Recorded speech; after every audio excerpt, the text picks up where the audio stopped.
네,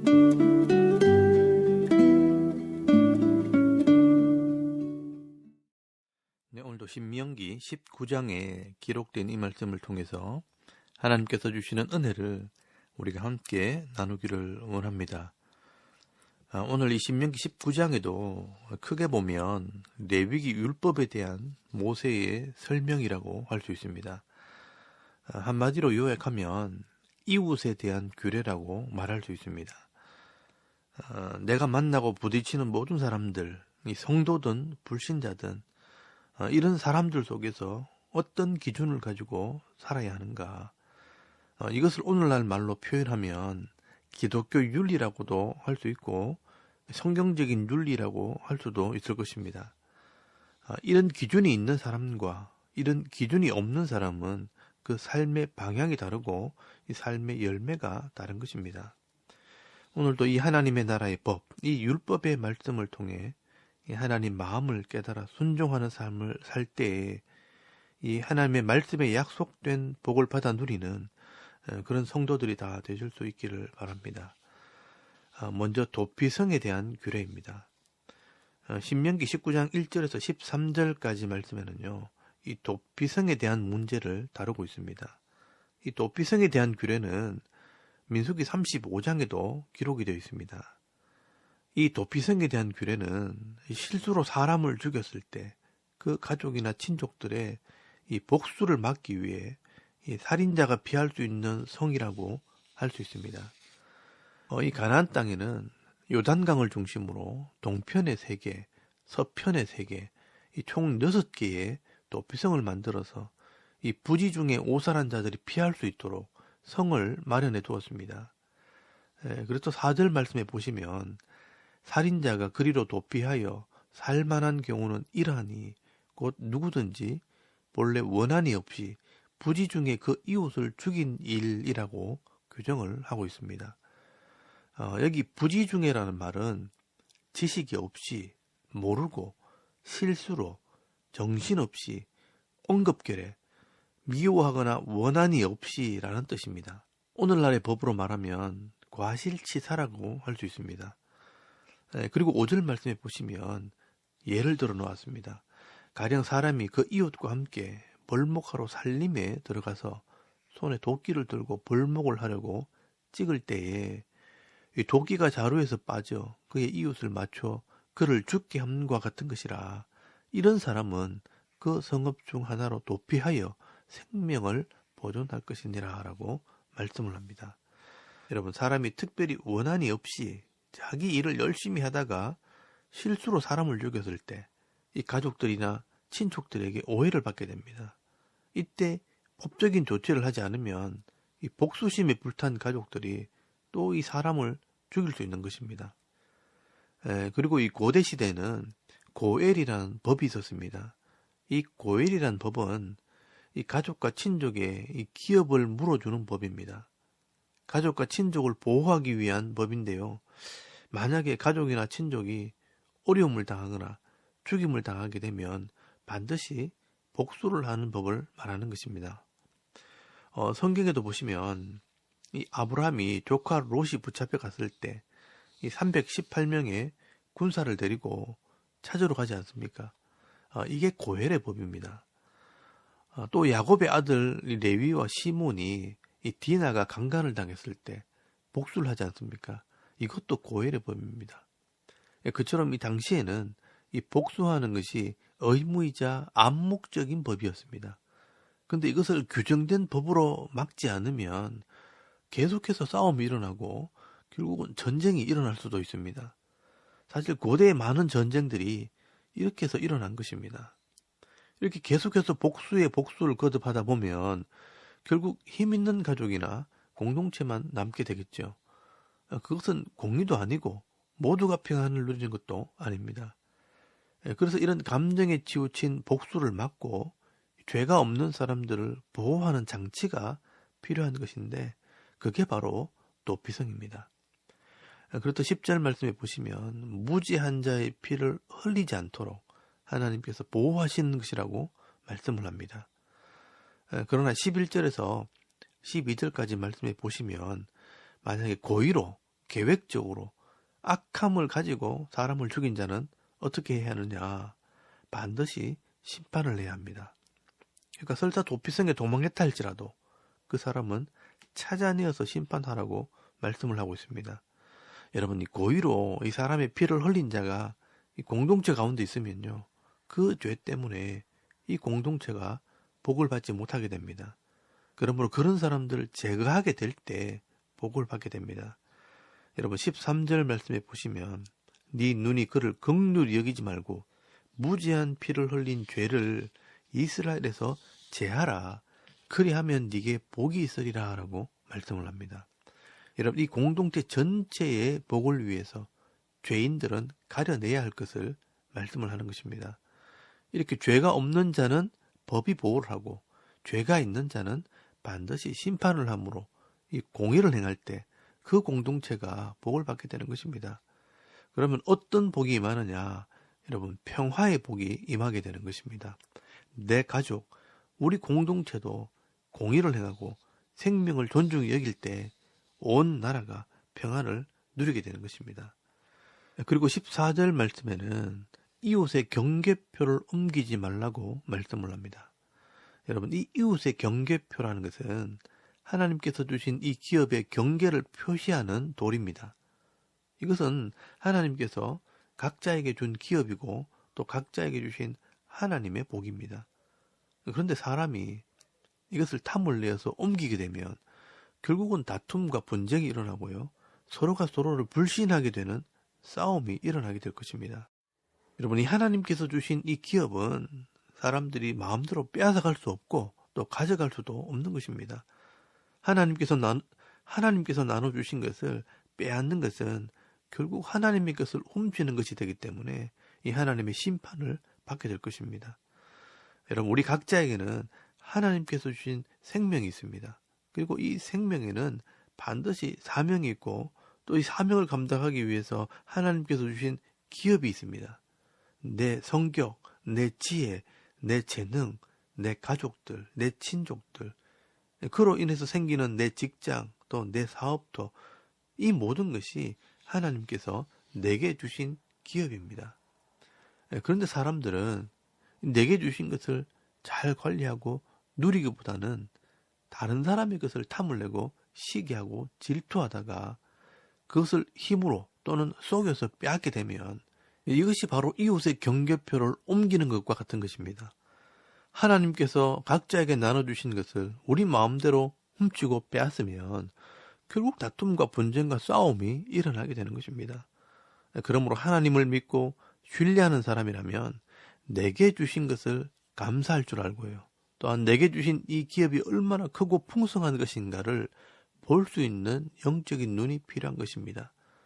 그래서 내게 주신 기업과 내게 주신 은혜가 얼마나 크고 풍성한지를 알아야 누리게 됩니다. 그래서 성도들은 내게 주신 이 기업의 복을 볼 수 있는 눈을 달라고 기도해야 되는 것입니다. 그래서 여러분, 바울은 에베소서 1장 16절에서 19절까지 말씀해 보시면 이 성도를 위해서 이런 기도를 하게 됩니다. 내가 기도할 때 기억하며 너희로 말미암아 감사하기를 그치지 아니하고 우리 주 예수 그리스도의 하나님 영광의 아버지께서 지혜와 계시의 영을 너희에게 주사 하나님을 알게 하시고 너희 마음의 눈을 밝히사 그의 부르심의 소망이 무엇이며 성도 안에서 그 기업의 영광의 풍성함이 무엇이며 그의 힘의 위력으로 역사하심을 따라 믿는 우리에게 베푸신 이 능력의 지극히 크심이 어떠한 것을 너희로 알게 하시기를 구하노라라고 기도를 하게 됩니다. 여러분, 바울은요, 이 성도들이 영의 눈이 밝아져서 이 하나님께서 내게 주신 이 기업의 영광이 얼마나 풍성하다는 것을 알게 해달라고 기도를 하고 있는 것입니다. 오늘 저와 여러분도 하나님께서 내게 주신 이 기업의 풍성함을 볼 수 있는 눈이 있기를 바랍니다. 그래서 남의 기업을 탐을 내거나 남의 것을 가지려고 하기보다 내게 주신 것을 잘 관리하고 누릴 때에 이 땅에서 화목함과 이 평화의 복을 받아 누리는 그런 은혜가 있기를 바랍니다. 그리고 15절에서 20절까지 말씀에는요, 정인에 대한 규례가 기록이 되어 있습니다. 사람을 정죄하기 위해 정인을 세울 때는요, 절대로 한 사람의 말만 가지고는 확정을 할 수 없습니다. 반드시 두세 증인으로 확정을 하도록 되어 있습니다. 왜냐하면 이 사람들은요, 누구나 다 완벽하지 못합니다. 내가 정확하게 본 것 같지만 그게 틀릴 수도 있는 것입니다. 또한 누구나 다 이기적인 마음이 있습니다. 팔이 안으로 굽는다는 말이 있는 것처럼 아무래도 자기에게 유리하도록 생각을 하고 말을 하도록 되어 있다는 것입니다. 그래서 증인의 말을 들을 때는 두세 사람의 말을 들어야 하고 또 객관적으로 공정하게 증거하라고 말씀을 하는 것입니다. 이 죄인들을 정죄할 때 한 사람의 말만 듣고 다툼을 일으키기보다는 이 두세 사람의 증인을 통해 객관적이고 공정한 판단을 할 때 이 공동체 속에 악을 제거할 수 있는 것입니다. 그렇지 않으면 또 다른 다툼이 일어나게 되는 겁니다. 여러분, 진정한 평화를 위해서는요, 반드시 여러 사람의 말을 들어보고 공정하게 판단하는 지혜가 필요한 것입니다. 또 이런 문화적인 배경 속에서 예수님께서 하나님께 호소하는 기도에 대해서도 동일한 말씀을 하신 적이 있습니다. 여러분, 이 기도라는 것도 하나님께 정당한 것을 요구해야 되는 것입니다. 그래서 예수님께서 말씀하시기를 두세 사람이 모인 곳에 나도 함께하고 두세 사람이 기도하면 들어주신다라는 말씀을 하신 적이 있습니다. 여러분, 마태복음 19장 19절에서 20절까지 말씀해 보시면 진실로 다시 너희에게 이르노니 너희 중에 두 사람이 땅에서 합심하여 무엇이든지 구하면 하늘에 계신 내 아버지께서 그들을 위하여 이루게 하시리라. 두세 사람이 내 이름으로 모인 곳에는 나도 그들 중에 있느니라 라고 말씀을 합니다. 여러분, 여기 두 사람이 합심해서 구하면 하늘에 계신 아버지께서 이루시고 또 두세 사람이 내 이름으로 모인 곳에서 나도 그들 중에 있다라는 말은 이 신명기에 나오는 이 정인의 규례를 염두에 두고 하신 말씀입니다. 자기 유익을 위한 기도, 자기 욕심대로 하는 이기적인 기도보다는 누가 들어도 확실한 기도 제목, 이 하나님 나라와 공동체를 위한 기도 제목이라면 하나님께서 반드시 들어주신다는 이 정인의 기도를 말씀을 하는 것입니다. 여러분, 법정에서 두세 사람의 증언이 받아들여지는 것처럼 이 두세 사람이 동의하고 인정한다면 하나님께서도 들어주신다는 뜻입니다. 여러분도 이 기도할 때 이런 이기적인 기도, 또 자기 유익을 위한 기도보다는 하나님의 나라를 위한 기도, 이웃을 위한 기도, 이 정인의 기도를 함으로 늘 응답받는 그런 은혜가 있기를 바랍니다. 그리고 16절 말씀 이하에는 위정에 대한 규례가 기록이 되어 있습니다. 어떤 사람이 죄가 없는데 죄가 있는 것처럼 위정을 했을 때 그 위정한 사람은 어떻게 되는가? 그 위정한 죄는 그 거짓 증언을 한 그 사람에게로 돌아간다고 말씀을 합니다. 여러분, 오늘날에는 이 위정의 죄를 얼마나 엄하게 다루고 있는가 제가 한번 물어봤습니다. 오늘 형법에는 5년 이하의 징역에 1,000만 원 이하의 벌금형으로 되어 있습니다. 말 한마디 잘못하게 되면요, 5년 동안 감옥에 가든지 1,000만 원 이하의 벌금을 내야 합니다. 그만큼 이 위정의 죄가 무겁다는 것입니다. 왜냐하면 이 위정은 결국 하나님을 기만하는 것이고 하나님을 속이는 죄가 되기 때문에 굉장히 엄하게 다루고 있는 것입니다. 여러분, 조금 전에 이 한 사람의 죄를 물을 때 두세 사람의 증인이 나와서 증언을 하는데 위정을 하게 되면 이 죄 없는 사람이 처벌을 받게 됩니다. 근데 이것이 밝혀지지 않으면요, 또 다른 사람이 또 위정을 하게 될 것입니다. 그러면 모든 사람이 서로 속이는 사회가 되는 것입니다. 그러면 이 법대로 한다고 해놓고 결국은 그 법을 이용해서 악을 행하는 것이 되기 때문에 하나님을 기만하고 사람을 속이는 세상이 되는 것입니다. 그래서 하나님께서 이 법정에서 이런 위정을 하는 자들에게 그대로 갚으심으로 엄하게 심판하라고 말씀하는 것입니다. 이 말 한마디의 위정이 자기를 망하게 할 수 있다는 것을 알아야 그런 죄를 짓지 않게 되는 것입니다. 그래서 여러분, 19절 말씀에 보시면 그가 그의 형제에게 행하려고 꾀한 그대로 그에게 행하여 너희 중에서 악을 제하라. 그리하면 그 남은 자들이 돋고 두려워하여 다시는 그런 악을 너희 중에 행하지 아니하리라 라고 말씀을 하는 것입니다. 그러므로 서로 속이는 이런 불신의 사회를 만들기보다는 서로가 서로를 믿고 신뢰하는 공정한 사회를 만들어 나가는 저와 여러분의 이 모습이 되실 수 있기를 바랍니다. 그리고 21절에는 동해보복법에 대한 규례가 기록이 되어 있습니다. 많이 들어보셨을 겁니다. 생명에는 생명으로, 눈에는 눈으로, 이에는 이로, 손에는 손으로, 발에는 발로. 내가 어떤 사람에게 피해를 입었으면 그 피해를 입은 만큼만 갚을 수 있다는 법입니다. 이것을 동해보복법이라고 하는데요. 이 법을 말씀하신 이유는 부당한 복수를 막기 위해서입니다. 여러분, 어떤 사람이든지 한 대 맞으면요, 그냥 2대, 3대 때리고 싶어진다는 것입니다. 사람이 손이 부러지면 이를 갈고 있다가 다음에는 때려 죽이는 것입니다. 그리고 앞에서도 이야기를 했지만 이 고대 시대는 고엘이라는 보복법이 있습니다. 가족이나 가까운 친족이 어려움을 당하거나 기업을 잃어버리게 되면 갚아줘야 하고요. 또 적에게 죽임을 당한다면 그것을 갚아줘야 한다는 것입니다. 이 자기 가족이나 친족들을 지키기 위한 제도 중에 하나였습니다. 그래서 이 가족이나 친족이 피해를 입으면 그것을 갚아주고 복수하는 것은 당연하게 여기는 문화가 있다는 것입니다. 그런데 이런 복수를 하게 되면요, 그 복수가 또 복수를 불러오게 됩니다. 그러면 결국 다 죽게 되는 일이 벌어지게 되는 것입니다. 그래서 최소한의 법으로 이 복수를 멈추게 하는 것입니다. 최소한의 법으로 당한 만큼만 갚도록 규정을 한 것입니다. 인간의 감정에 치우쳐서 복수를 하는 것을 막고 정당한 보상을 하기 위한 법이라는 것입니다. 그러나 근본적으로 예수님께서 이 법을 설명하시면서 정말 하나님을 믿는 사람이라면 그 사람을 용서해 줌으로 다시는 그런 죄를 짓지 못하도록 하는 것이 하나님의 법이라는 것입니다. 여러분, 이것이 바로 사랑의 법입니다. 또한 내가 갚기보다는 하나님을 신뢰할 때 하나님께서 갚아주신다는 믿음을 요구하는 것입니다. 여러분, 이것이 우리의 믿음이고 우리의 신앙입니다.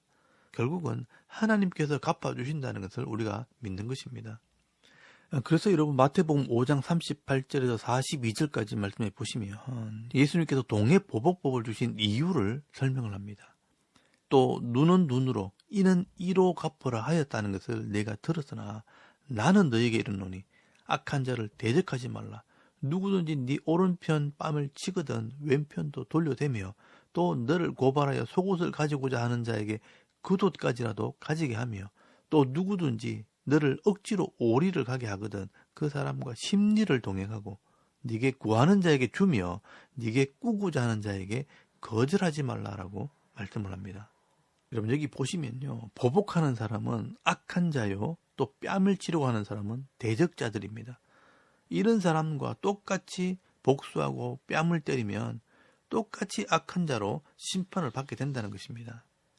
그래서 네가 악하지 않고 정당하다는 것을 보여주기 위해서 다른 쪽에 뺨을 돌려대고 달라는 것보다 더 줘버리면 결국 누가 갚아주시고 누가 심판하느냐? 하나님께서 내 편이 되어주셔서 내가 의롭다, 내가 복을 받을 사람이라고 판결해 주신다는 것입니다. 그러므로 하나님을 믿고 신뢰하라는 말씀입니다. 여러분, 우리 인생의 재판장이 되시는 분이 바로 하나님이십니다. 그리고 하나님께서 우리의 억울함을 갚아주신다는 것입니다. 그런데 내가 재판장이 되어서 판결해버리고 집행관이 되어서 집행까지 하게 되면 결국은 내가 하나님처럼 되어버리는 것입니다. 여러분, 우리가 살아가다 보면요, 억울한 일을 당하기도 하고 불합리한 일을 만날 때도 있을 것입니다. 그럴 때 정당하게 잘못된 부분은 바로 잡아야 하겠지만 그 사람에 대해서는 함부로 판단하거나 복수하기보다는 서로를 존중히 여기고 배려하게 될 때 결국은 화평의 은혜를 누리게 되는 것입니다. 그리고 하나님께서 갚아주십니다. 내 원수의 목전에서 내게 상을 차려주시고요, 내 머리에 기름을 부으셨으니 내 잔이 넘치나이다. 여러분, 이것이 바로 다윗의 고백입니다. 내가 내 원수를 하나님께 맡겼더니 하나님께서 내게 상을 차려주시고 내게 갚아주셨다라는 것입니다. 그래서 여러분, 마태복음 5장 9절 말씀에도 보시면 예수님께서도 말씀하시기를 화평케 하는 자는 복이 있나니 저희가 하나님의 아들이라 일컬음을 받을 것이요 라고 말씀을 합니다. 여러분, 사도 바울도 로마서 12장 18절 말씀에 보시면 할 수 있거든 너희로서는 모든 사람으로 더불어 평화하라 라고 말씀을 하고 있습니다. 그리고 히브리서 12장 14절 말씀에도 모든 사람으로 더불어 화평함과 거룩함을 쫓으라. 이것이 없이는 아무도 주를 보지 못하리라 라고 말씀을 합니다. 여러분, 오늘 이 신명기 19장에 말씀하고 있는 것은 최소한의 법 규정을 말씀하고 있는 것입니다. 성도가 세상에서 은혜와 복을 받는 기준입니다. 내가 하나님을 믿고 모든 사람에게 선을 행하기를 원하지만 도저히 안 될 때 이 정도의 법을 가지고 사람들과 화목하고 화평하라고 주신 법입니다. 여러분, 오늘도 이 말씀들을 내 마음에 잘 새기시고 또 묵상하는 중에 깨닫는 만큼 순종할 때 30배, 60배, 이 100배의 평안의 복을 받아 누리시고요. 또한 내가 만나는 모든 사람들에게 공의를 행함으로 화목과 화평을 이루어 나가는 저와 여러분의 이런 영적인 삶의 모습이 되실 수 있기를 주의 이름으로 축원합니다. 아멘. 우리 잠깐 기도드리겠습니다. 오늘도 내게 주신 기업 안에서 하나님 말씀대로 순종함으로 화목과 화평을 이룬 하루가 되게 하옵소서. 또 나라와 민족과 교회와 가정과 자녀들을 위해서 또 개인의 기도 제목을 따라 기도하고 오늘 하루 삶을 시작할 수 있기를 바랍니다. 다 같이 우리 하나님께 한번 기도드리겠습니다. 살아계신 하나님 은혜를 감사합니다. 오늘도 이 아침에 하나님을 예비하게